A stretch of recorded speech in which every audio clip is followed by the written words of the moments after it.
ਸਤਿ ਸ਼੍ਰੀ ਅਕਾਲ ਜੀ, ਮੈਂ ਹਾਂ ਸੰਦੇਸ਼ ਚਾਲਕ ਸ਼ਰਮਾ। ਜਗਬਾਣੀ ਟੀਵੀ ਤੇ ਤੁਹਾਡਾ ਸਭ ਦਾ ਬਹੁਤ-ਬਹੁਤ ਸਵਾਗਤ ਹੈ। ਅੱਜ ਸਵੇਰ ਤੋਂ ਕਰੀਬ ਅੱਧਾ ਚੰਡੀਗੜ੍ਹ ਜ਼ਹਿਰੀਲੀ ਹਵਾ ਵਿੱਚ ਸਾਹ ਲੈਣ ਨੂੰ ਮਜਬੂਰ ਹੈ। ਸ਼ਹਿਰ ਦੇ ਡੰਪਿੰਗ ਗਰਾਊਂਡ ਵਿੱਚ ਅੱਜ ਸਵੇਰ ਤੋਂ ਅੱਗ ਭੜਕੀ ਹੋਈ ਹੈ।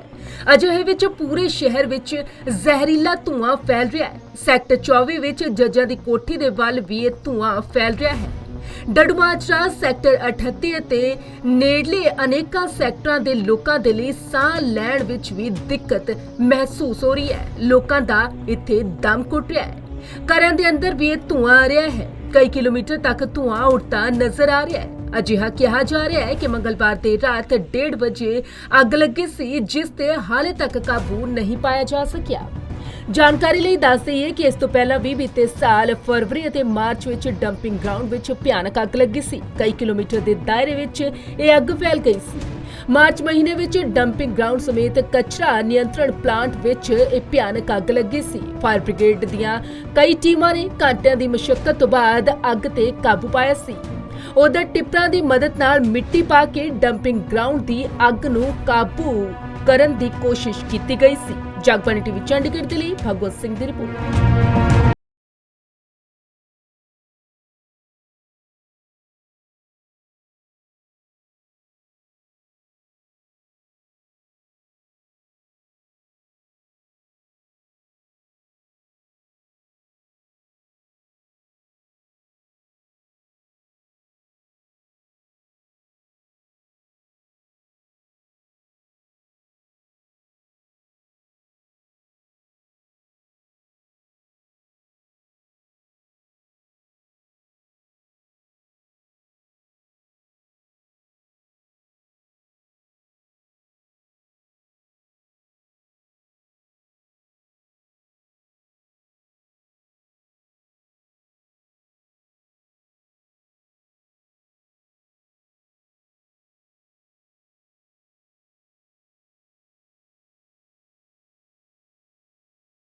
इस वक्त चंडीगढ़ के डंपिंग ग्राउंड में खड़े हैं और चंडीगढ़ के डड्डू माजरा स्थित डंपिंग ग्राउंड में इस वक्त बहुत भयानक आग लगी है।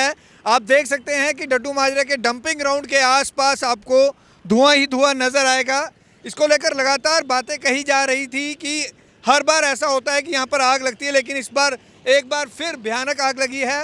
मंगलवार देर रात 1:30 बजे से ये आग लगी है और ये आग अब और बढ़ती जा रही है। लगातार दमकल विभाग की टीम यहाँ पर पहुँच रही है और इस आग को बुझाने का प्रयास कर रही है, लेकिन ये आग अभी भी नहीं बुझ पाई है। और आप अब देख सकते हैं सुबह 12 बजे का वक्त होने ही वाला है। 11 बज चुके हैं, 12 बजने वाले हैं। रात से ये आग लगी है, उसके बाद से ये आग अब फैलती जा रही है। पूरे चंडीगढ़ में आपको धुआं ही धुआं नज़र आएगा, लेकिन खासकर डड्डू माजरा के लोग खासे परेशान हैं, क्योंकि हर बार डंपिंग ग्राउंड में आग लगने का मुद्दा जरूर उठता है। आग लगती ज़रूर है, ये किसकी शरारत है इस बारे में कुछ भी कह पाना मुश्किल है, क्योंकि अफसर इसकी जांच करेंगे। लेकिन इस बार एक बार फिर आग भयानक लगी है और यह आग अभी तक नहीं बुझ पाई और ऐसा लगता नहीं कि शाम तक भी ये आग बुझ पाएगी। हालांकि दमकल विभाग की टीमें लगातार इस आग को बुझाने का प्रयास कर रही हैं और डड्डू माजरा की ओर जाने वाले इस रास्ते को पुलिस ने बैरिकेड लगाकर फिलहाल बंद कर दिया है और लोगों की यहाँ पे आवाजाही बंद कर दी है। कैमरामैन रजत के साथ Bhagwat Singh, Punjab Kesari, Jagbani TV, Chandigarh. Dumping ground में जो आग लगी है उसमें दमकल विभाग की पूरी टीम यहाँ पर लगी हुई है। स्टेशन फायर ऑफिसर भी यहाँ पर मौजूद हैं। दमकल विभाग की 7 गाड़ियाँ लगातार इस आग को बुझाने का प्रयास कर रही हैं। उनके कर्मचारी यहाँ पर लगातार आग को बुझाने का प्रयास कर रहे हैं। करीब 40 कर्मचारी यहाँ पर आग बुझाने को लगे हुए हैं और लगातार वो कोशिश कर रहे हैं कि जल्द से जल्द आग पर काबू पाया जाए। हमारे साथ स्टेशन फायर ऑफिसर भी हैं, उनसे बात करते हैं। सर, ये आग कब लगी थी और कितने आपके मुलाजिम यहाँ पर तैनात? ये रात को 1:25 पर आग लगी थी। एक गाड़ी हमारी पहले ही डिप्लॉयमेंट थी यहाँ पर, ताकि कोई ऐसा हादसा ना हो, लेकिन तभी और जब 1:25 पर आग लगी, हमारी और गाड़ी भी टर्न आउट हुई हैं। हमारी टोटल 7 गाड़ियाँ चंडीगढ़ फायर सर्विस की यहाँ लगाई गई हैं, जो कि लगातार यहाँ पर कंटिन्यूस काम कर रही हैं और पूरा स्टाफ यहाँ पर लगा हुआ है और रिजर्व स्टाफ हमारे स्टेशन भी है। बाकी VIP ड्यूटी और कारगेट ड्यूटी के लिए भी हमारी ड्यूटियाँ लगी हैं, उधर भी स्टाफ हमने गाड़ी में रखी हैं और स्टैंड बाई ड्यूटी भी है हमारी। अच्छा, जिस कदर ये आग लगी है, आग बुझाने में काफ़ी परेशानी हो रही है, आपके लगातार कर्मचारी लगे, लेकिन यहाँ पे तो खड़ पाना भी बहुत मुश्किल हो रहा है। चलो, मुश्किल तो होता है, लेकिन काम तो करना है। अब आग लगी है तो हम परेशान कम हैं, जो हमारे रेजिडेंट्स हैं यहाँ आसपास के वो ज़्यादा परेशान होते हैं, इसलिए इसको काबू करना बहुत ज़रूरी है। आपको क्या लगता है कि हर बार डंपिंग ग्राउंड में जो आग लगती है, इस आग में कुछ साजिश की बू आ रही है कि कहीं लगाई गई है कि वैसे ही लगी है गर्मी कारण? नहीं भी कह नहीं सकते भी कैसे आग लगी है, ये तो इनको पता होगा जो डंपिंग ग्राउंड वाले, लेकिन हमें तो जब कॉल मिली है तभी पता लगा भी यहाँ आग लगी है। जब ज़्यादा आग हुआ तो हमारी अपनी गाड़ी यहाँ पर भेजी है, टर्न आउट की रही है हमने, अपना स्टाफ लगा हुआ है सारा। पहले कंट्रोल करेंगे, उसके बाद पूछेंगे इनसे कैसे हुआ कैसे नहीं हुआ। अच्छा, इसको बुझाने में कितना टाइम लग जाएगा, आपको क्या लगता है? क्योंकि रात से टाइम तो लगेगा आग, क्योंकि आग बहुत ज़्यादा है, क्यों आग नीचे घुस चुकी है, जो कबाड़ के नीचे तक जग गई है। तो इस पर मिट्टी भी डाल रहे हैं लगातार, एम्बुलेंस विंग अपना MC यहाँ पर इसको मिट्टी भी डाल रहे हैं, हमारी गाड़ी पानी भी डाल रही है। दोनों टीमें लगी हुई हैं, कंट्रोल करने में लगे हैं सारे जवान। मतलब 2 दिन तक लग सकते हैं जिस तरह से भयानक आग लगी। हाँ, रात को शायद हो सकता है कवर हो जाए, आज की रात तक उम्मीद है। तो स्टेशन फायर ऑफिसर कह रहे हैं कि रात तक वो कोशिश कर रहे हैं काबू पाने की, उनकी पूरी टीम यहाँ पर मौजूद है और लगातार उनके जो कर्मचारी हैं मिट्टी डालकर और पानी डालकर इस आग को बुझाने का प्रयास कर रहे हैं और उसके बाद ये पूरी जांच करेंगे कि इस आग के लगने के क्या कारण है। कैमरामैन रजत के साथ भगवत सिंह, पंजाब केसरी, जगबानी टीवी, चंडीगढ़। डड्डू माजरा कॉलोनी में ही रहते हैं, एरिया पार्षद हैं कुलदीप कुमार हमारे साथ। कुलदीप, जिस तरह से ये आग लगी है, हर बार ये मुद्दा होता है, तो क्या इसको लेकर क्या आपकी तरफ से प्रयास किया जाए? प्रयास तो रात के करीबन ये 1:30 बजे आग लगी है, जो मुझे रात ही मेरे संज्ञान में आ गया था और मैं रात ही अपने जो अधिकारी हैं उन्हें बताया गया। उसमें पानी भी गिरा जा रहा है, मिट्टी भी गिरी जा रही है, लेकिन जिस तरह से रात को आग लगी है मुझे नहीं लगता कि वो गर्मी की वजह से लगी है। कहीं ना कहीं किसी शरारती तत्व ने उसमें आग लगाई गई है रात के 1:30 बजे, जो अब तक वो इतनी ज़्यादा भयानक रूप ले चुकी है कि हम उस पर पूरी रात से ही काम कर रहे हैं, लेकिन काबू नहीं पाया जा रहा है। अच्छा, हर बार ये आग लगती है, इस पर राजनीति भी दबकर होती है, इसको लेकर लगातार आप आवाज़ भी उठाते आए, लेकिन ये उठते हैं। अभी डड्डू माजरा के लोग काफ़ी परेशान हैं। देखिए कि आप शहर में आजकल आपने देखा ही होगा कि 2 सरकारें आपस में लड़ रही हैं कि चंडीगढ़ हमारा है, चंडीगढ़ हमारा है। इधर से कल मैडम मेयर ने भी अपनी एक विशेष बैठक बुलाई है कि चंडीगढ़ को अपना यूटी के अंदर दिया जाए और यहाँ पर विधानसभा बनाई जाए। क्या मैडम मेरे को ये नहीं दिखता कि ये जो डंपिंग ग्राउंड है ये सबसे बड़ा मुद्दा है? यहाँ पर डंपिंग ग्राउंड को ख़त्म करना चाहिए। यहाँ पर जो आग लगी है करीबन 1-1.5 लाख लोग इससे प्रभावित हो रहे हैं, यहाँ पर मर रहे हैं, घुट-घुट के मर रहे हैं। क्या मैडम मेरे को ये नहीं दिख रहा? उसके लिए तो स्पेशल सदन बुला लिया गया कि विधानसभा होनी चाहिए। क्या कभी डंपिंग ग्राउंड के लिए विशेष सदन बुलाया गया? मैं ये मैडम मेयर से कहना चाहूँगा कि मैडम वो मुद्दा बाद का है, विधानसभा बनेगी या नहीं बनेगी वो स्तरीय बात है, वो हमारे लेवल की नहीं है। लेकिन डंपिंग ग्राउंड जो है वो पूरे शहर का मुद्दा है, प्लीज़ इस पर एक बार गौर कीजिए। आपको लगता है इस पर एक सदन की बैठक बुलाकर पूरी चर्चा की जानी चाहिए कि किस तरह से कूड़े का निस्तारण हो? जी जरूर, इस पर तुरंत विस्तार से रूप होना चाहिए। जैसे इंदौर के अंदर आज डंपिंग ग्राउंड ख़त्म कर दिया गया है, वहाँ पर प्ले ग्राउंड बना दिया गया है। क्या डड्डू मारे को इससे कभी निजात मिलेगी? मैडम मेयर से मैं कहना चाहूँगा कि एक बार कि फिर दोबारा से इस पर दोबारा विजिट करें और इसे ख़त्म करने के लिए कुछ ना कुछ प्रयास किए जाएं, जिससे कि इंदौर की तरह स्मार्ट सिटी का दर्जा ये भी पाए। अच्छा, आपको कहाँ लगता है कि कमी कहाँ रह गई? वो तो कहते हैं लगातार वो प्रयास कर रहे हैं, इसको लेकर कंपनी भी हायर कर रहे हैं, करोड़ों की कंपनी हायर की गई है, फिर प्रयास में कमी कहाँ है? प्रयास तो मेरा जन्म यहीं का ही है, स्टार्टिंग से देख रहा हूँ। जेपी प्लांट लगाया तब भी प्रयास था कि डंपिंग ग्राउंड ख़त्म होगा। उसके बाद एक और प्लांट लगाया गया जो माइनिंग का था, जो ख़त्म कर रहा था उसे 33 करोड़ कुछ का 2019 में, वो भी लगाया गया। अभी इसे ख़त्म कर रहे हैं।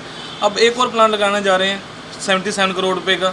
यानी यहाँ पर प्लांट पे प्लांट लगाए जा रहे हैं, लेकिन इससे डंपिंग ग्राउंड को जो है ख़त्म करने के लिए कोई भी प्रयास नहीं कर रहा, जो अथक प्रयास होना चाहिए। अब MRF बना दिया गया है, हमारी एंट्रीज पे वो बना दिया गया है MRF। क्या किसे बोल रहे हैं? पिछले सदन में जो पास हो रखा था उसका हम विरोध भी करते रहे, लेकिन हमारी सुनवाई नहीं हुई। तो मैडम मेयर से मैं कहना चाहूँगा, मैंने प्लांट की बजाय अगर सीरियसली इस पर काम किया जाए तो डंपिंग ग्राउंड खत्म हो सकता है इंदौर की तर्ज पर। नए गवर्नर जब आए थे उन्होंने स्पेशल दौरा किया था, आपने ये मांग भी उठाई थी, उसके बाद हालात बदले? हाँ, गवर्नर साहब आए थे, उन्होंने बहुत स्ट्रिक्टली उन्होंने डायरेक्शन दी थी कि ये डंपिंग ग्राउंड में जो अभी RDF पड़ा है इसे उठाइए और ये प्ले ग्राउंड के रूप में होना चाहिए। उस टाइम से दिन रात काम तो चल रहा है उस कंपनी के अंदर, लेकिन फिर भी आप अगर मेरे घर की तरफ जाएंगे तो देखेंगे बड़े बड़े पहाड़ मेरी घर की दीवार के साथ आज भी लगे हुए हैं। दीवार ऊंची कर दी, लेकिन दीवार से ऊंचा वो कूड़ा कर दिया गया है। तो गवर्नर साहब तो बहुत अच्छी तरीके से उन्होंने संज्ञान में लिया इस चीज़ को और अफसरों को बोल रहा, लेकिन मुझे कहीं ना कहीं कमी लगती है, अफसरशाही लगा लो या पॉलिटिकली लगा लो, कि कोई चाहता ही नहीं कि डंपिंग ग्राउंड ख़त्म हो। हम हर बार मुद्दा तो रखते हैं भी डंपिंग ग्राउंड ख़त्म होना चाहिए, डंपिंग ग्राउंड ख़त्म होना चाहिए, लेकिन करना कोई नहीं चाह रहा। आपको लगता है जो ये आग लगती है इसके पीछे साजिश है, कोई जान की जाती है? हो सकता है, क्योंकि रात को 1:30 बजे आग लगने का मतलब तो ये किसी साजिश के तहत ही हो रहा है। क्योंकि अगर मेरे वार्ड के अंदर डंपिंग ग्राउंड पड़ता तो रात को 1:30 बजे आग लगी है, ना तो गर्मी है इतनी, ना तो अभी इतनी गर्मी है जिससे कि आग भड़क जाए। रात को 1:30 बजे आग लगने का मतलब ये है कि किसी शरारती तत्व ने ये काम किया गया, साजिश के तहत काम किया गया। ठीक है। कुलदीप हैं एरिया पार्षद, ये लगातार डंपिंग ग्राउंड का मसला उठा रहे हैं और वो कह रहे हैं कि सदन की बैठक एक विशेष तौर पर इस मुद्दे के लिए बुलाई जाए और इसका कोई निपटारा किया जाए, क्योंकि डड्डू माजरा के लोग लगातार इस कूड़े से परेशान हो रहे हैं। कैमरामैन रजत के साथ भगवत सिंह, पंजाब केसरी, जगबानी टीवी, चंडीगढ़।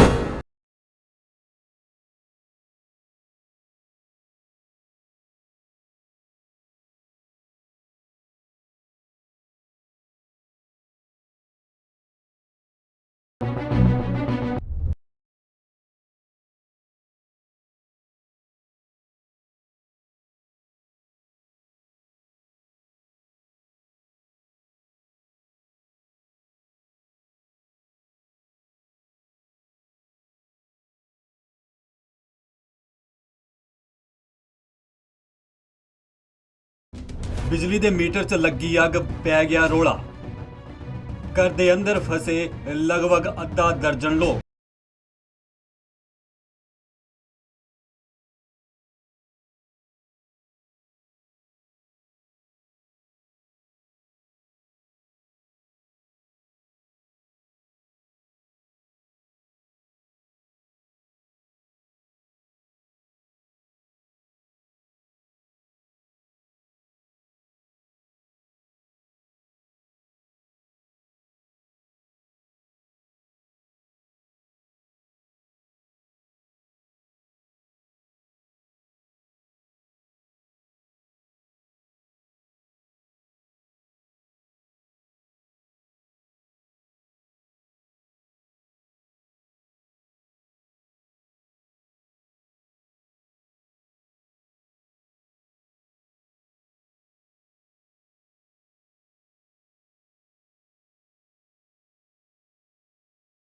जल के स्वाह हो गए।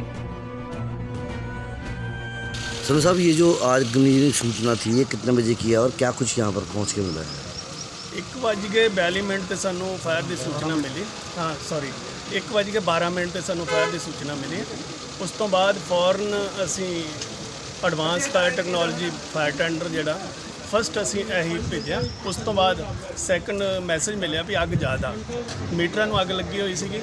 ਉੱਪਰ ਜੋ ਘਰ ਦੇ ਜਿਹੜੇ ਮਾਲਕ ਸੀਗੇ, ਜੋ ਉੱਥੇ ਰਹਿ ਰਹੇ ਸੀਗੇ, ਉਹ ਥੋੜ੍ਹੇ ਜਿਹੇ ਅੱਗ ਜਿਹੜਾ ਧੂੰਆਂ ਜ਼ਿਆਦਾ ਟਰੈਵਲ ਕਰਨ ਨਾਲ ਉਹ ਪੈਨਿਕ ਹੋ ਗਏ, ਜਿਹਦੀ ਵਜ੍ਹਾ ਨਾਲ ਉਹ ਘਬਰਾ ਗਏ ਇੱਕਦਮ। ਅਸੀਂ ਫੌਰਨ ਨਾਲ ਦੂਸਰੀ ਵੀ ਮੀਡੀਅਮ ਫਾਇਰ ਟੈਂਡਰ ਅਤੇ ਲਾਰਜ ਜਿਹੜਾ ਸਾਡਾ ਫਾਇਰ ਟੈਂਡਰ HPTTL ਉਹ ਵੀ ਮੌਕੇ 'ਤੇ ਪਹੁੰਚ ਗਿਆ ਅਤੇ ਆ ਕੇ ਇਹਨਾਂ ਨੂੰ ਜੋ ਵੀ ਟ੍ਰੈਪ ਸੀਗੇ ਲੋਕ, ਉਹਨਾਂ ਨੂੰ सेफली मतलब बाहर निकाल देते। लगभग उस वक्त कितने के लोग थे यहाँ पर घर पे? कोई 10-15 लोग, 10-12 लोग घर दे सीगे, तो सारे सेफली मतलब निकले, किसी को चोट नहीं आई, सब सेफ है। और इस आगजनी की घटना में कितना नुकसान और क्या कुछ नुकसान हुआ और आग लगी कहाँ पर थी? इलैक्ट्रिक मीटर ਨੂੰ ਅੱਗ ਸੀਗੀ और ज़्यादा समान तो नहीं जलिया, लेकिन उन्होंने 3-4 मीटर लगे हुए सारे बर्न हो गए। ਅੱਗ ਲੱਗਣ ਦੀ ਇਸ ਘਟਨਾ ਦੌਰਾਨ ਜਿੱਥੇ ਘਰ ਦੀ ਤੀਜੀ ਮੰਜ਼ਲ ਤੇ ਰਹਿਣ ਵਾਲੀ ਮਹਿਲਾ ਪ੍ਰਭਜੀਤ ਕੌਰ ਤੇ 3.5 ਸਾਲਾ ਉਸ ਦੀ ਧੀ ਅਮਾਨਤ ਤੇ ਉਹਨਾਂ ਦਾ ਪਾਲਤੂ ਕੁੱਤਾ ਮਰਸੀ ਉੱਥੇ ਮੌਜੂਦ ਸੀ। ਮੀਟਰ ਦੇ ਜ਼ਰੀਏ ਅੱਗ ਲੱਗਣ ਦੀ ਇਸ ਘਟਨਾ ਦੇ ਕਾਰਨ ਜਿੱਥੇ ਗਰਾਊਂਡ ਫਲੋਰ ਤੇ ਧੂਆਂ ਹੋ ਗਿਆ ਸੀ ਤੇ ਦੂਜੇ ਪਾਸੇ ਪਹਿਲੀ ਤੇ ਦੂਜੀ ਮੰਜ਼ਲ ਦੇ ਵਿੱਚ ਵੀ ਅੱਗ ਤੇਜ਼ੀ ਨਾਲ ਵੱਧਦੀ ਰਹੀ, ਜਿਸ ਕਰਕੇ ਉਹਨਾਂ ਨੂੰ ਸਾਹ ਲੈਣ ਦੇ ਵਿੱਚ ਵੀ ਦਿੱਕਤ ਆ ਰਹੀ ਸੀ ਤੇ ਤੀਜੀ ਮੰਜ਼ਿਲ ਤੋਂ ਨੀਚੇ ਆਉਣ ਦੇ ਲਈ ਵੀ। ਤੇ ਤਸਵੀਰਾਂ ਦੇ ਵਿੱਚ ਤੁਸੀਂ ਦੇਖ ਵੀ ਸਕਦੇ ਹੋ ਕਿ ਕਿਸ ਤਰੀਕੇ ਦੇ ਨਾਲ ਪੌੜੀ ਦੇ ਜ਼ਰੀਏ ਮਾਂ ਤੇ ਧੀ ਤੀਜੀ ਮੰਜ਼ਿਲ ਤੋਂ ਨੀਚੇ ਲਾਹਿਆ ਗਿਆ। ਜਾਣਕਾਰੀ ਮੁਤਾਬਿਕ ਗਰਾਊਂਡ ਫਲੋਰ ਤੇ 3 ਤੋਂ 4 ਮੀਟਰ ਲੱਗੇ ਹੋਏ ਸੀ। ਇਹਨਾਂ ਚੋਂ 1 ਮੀਟਰ ਦੇ ਵਿੱਚ ਸ਼ਾਰਟ ਸਰਕਟ ਹੋਇਆ ਸੀ, ਜਿਸ ਕਰਕੇ ਅੱਗ ਲੱਗੀ ਸੀ। इसमें जो दमकल विभाग के जो कर्मी हैं उनका काफ़ी योगदान रहा है और हमेशा रहता और गर्मियों का टाइम चलता है। इस वक्त क्या मैसेज कन्वे करना चाहोगे आप लोगों को? ਅਸੀਂ ਇਹੀ ਮੈਸੇਜ ਦੇਣਾ ਚਾਹੁੰਦੇ ਹਾਂ, ਜਦੋਂ ਵੀ ਤੁਸੀਂ ਘਰ ਤੋਂ ਬਾਹਰ ਜਾਂਦੇ ਹੋ, ਕਈ ਵਾਰੀ ਇਹ ਕੀ ਕਰਦੇ AC ਔਨ ਰਹਿ ਜਾਂਦਾ। ਅੱਜ ਕੱਲ੍ਹ ਇਲੈਕਟ੍ਰਿਸਿਟੀ ਦੇ ਲੋਡ ਜ਼ਿਆਦਾ, ਕਮ ਸੇ ਕਮ ਜਿਹੜਾ ਏਸੀ ਵਗੈਰਾ ਜਾਂ ਜੋ ਵੀ ਤੁਸੀਂ ਅਪਲਾਇੰਸ ਚਲਾਉਂਦੇ ਹੋ ਬਿਜਲੀ ਵਾਲੇ, ਉਹ ਥੋੜ੍ਹੇ ਘੱਟ ਇਸਤੇਮਾਲ ਕਰੋ, ਕਿਉਂਕਿ ਉਹ ਵਾਇਰਿੰਗ ਦੇ ਉੱਪਰ ਜ਼ਿਆਦਾ ਲੋਡ ਹੋਣ ਕਰਕੇ ਕਈ ਵਾਰੀ ਇਹ ਛੋਟੇ ਛੋਟੇ ਜਿਹੜੇ ਕਾਜ਼ ਜਿਹੜੇ ਆ ਬੜੀ ਫਾਇਰ ਦਾ ਕਾਰਨ ਬਣ ਜਾਂਦੇ। ਦੱਸ ਦਈਏ ਕਿ ਚੰਡੀਗੜ੍ਹ ਦਮਕਲ ਵਿਭਾਗ ਦੇ ਇਸ ਰੈਸਕਿਊ ਆਪਰੇਸ਼ਨ ਦੀ ਜਿੱਥੇ ਥਾਂ-ਥਾਂ ਸਰਾਹਨਾ ਕੀਤੀ ਜਾ ਰਹੀ ਹੈ ਤੇ ਇਸ ਰੈਸਕਿਊ ਆਪਰੇਸ਼ਨ ਦੇ ਵਿੱਚ ਦਮਕਲ ਵਿਭਾਗ ਨਾਲ ਚੰਡੀਗੜ੍ਹ ਪੁਲਿਸ ਦੇਸ਼ ਦੇ ਨਾਲ ਹੀ RI ਫੋਰਸਿਸ ਦੀ ਟੀਮ ਵੀ ਮੌਜੂਦ ਸੀ, ਜਿਨ੍ਹਾਂ ਦੀ ਵੀ ਖੂਬ ਵਾਹਵਾਹੀ ਕੀਤੀ ਜਾ ਰਹੀ, ਕਿਉਂਕਿ ਇਸ ਰੈਸਕਿਊ ਆਪਰੇਸ਼ਨ ਦੇ ਵਿੱਚ ਸਾਰਿਆਂ ਨੂੰ ਹੀ ਸੁਰੱਖਿਅਤ ਕੱਢਿਆ ਗਿਆ ਤੇ ਉਹ ਵੀ ਬਹੁਤ ਘੱਟ ਵਕਤ ਦੇ ਵਿੱਚ। ਜਗਬਾਣੀ ਟੀਵੀ ਲਈ ਚੰਡੀਗੜ੍ਹ ਤੋਂ ਕੁਲਦੀਪ ਕੁਮਾਰ ਦੀ ਰਿਪੋਰਟ।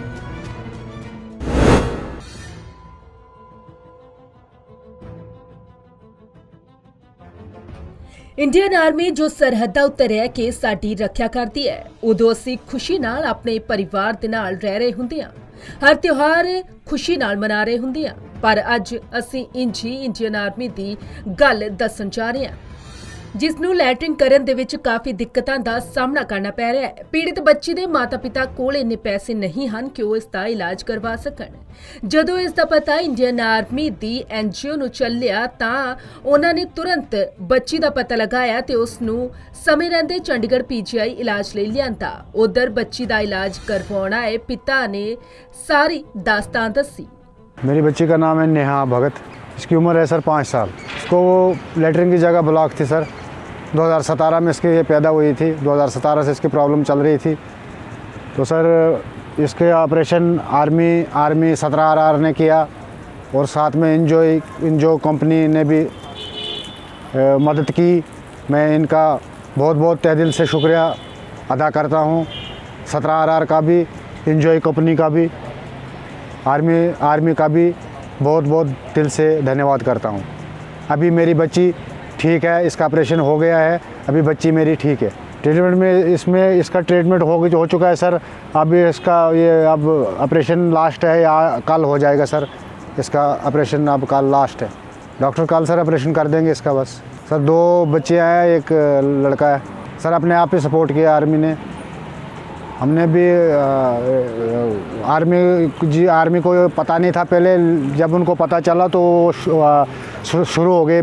मेरी बच्ची का ट्रीटमेंट PGI में पहले भी चल रहा था 2017 में, उसके बाद आर्मी ने अपने हैंड ओवर में लिया और इसका पूरा ट्रीटमेंट किया सर। एडमिट सर आज ही एडमिट हो गई है, कल ऑपरेशन करके छुट्टी दे देंगे सर। ਫਿਲਹਾਲ ਇਲਾਜ ਲਈ ਮੂਹਰੇ ਆਈ NGO ਪਿਤਾ ਤੇ ਪੀੜਤ ਬੱਚੀ ਨੂੰ ਚੰਡੀਗੜ੍ਹ ਲੈ ਕੇ ਆਏ ਹਨ। ਪਿਤਾ ਨੇ ਇਹ ਵੀ ਦੱਸਿਆ ਕਿ ਜੇਕਰ ਇੰਡੀਅਨ ਆਰਮੀ NGO ਉਹਨਾਂ ਦੀ ਮਦਦ ਨਾ ਕਰਦੀ ਤਾਂ ਸ਼ਾਇਦ ਉਹਨਾਂ ਦੀ ਬੱਚੀ ਅੱਜ ਜ਼ਿੰਦਾ ਨਾ ਹੁੰਦੀ। ਉਸ ਦੀ ਬੱਚੀ ਦਾ ਆਪਰੇਸ਼ਨ ਦਾ ਸਾਰਾ ਖਰਚ ਇੰਡੀਅਨ ਆਰਮੀ ਵੱਲੋਂ ਚੁੱਕਿਆ ਜਾ ਰਿਹਾ ਹੈ। ਪਿਤਾ ਦੇ ਨਾਲ ਸਾਰੇ ਪਰਿਵਾਰ ਵਾਲਿਆਂ ਨੇ ਇੰਡੀਅਨ ਆਰਮੀ ਦਾ ਹੱਥ ਜੋੜ ਕੇ ਧੰਨਵਾਦ ਕੀਤਾ। ਜਗਬਾਣੀ ਟੀਵੀ ਚੰਡੀਗੜ੍ਹ ਦੇ ਲਈ ਕੁਲਦੀਪ ਕੁਮਾਰ ਦੀ ਰਿਪੋਰਟ।